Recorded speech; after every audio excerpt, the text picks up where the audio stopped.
Alright guys, I'm going to be teaching you on how to get rid of the hiccups.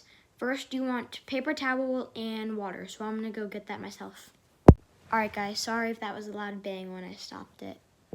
Alright guys, after you get all of that, then you want to put it over like this. I spilled water. And then you want to just drink it.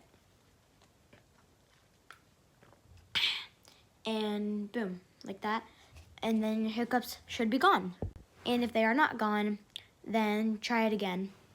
And I was going to use Cherry Freeze Prime, but I drank all of it. But I always recommend to do water.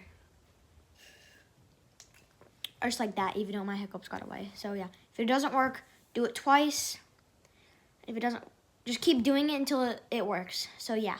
And I did not find this from another YouTube video. I just randomly figured it out. Turn your volume up for this part, guys.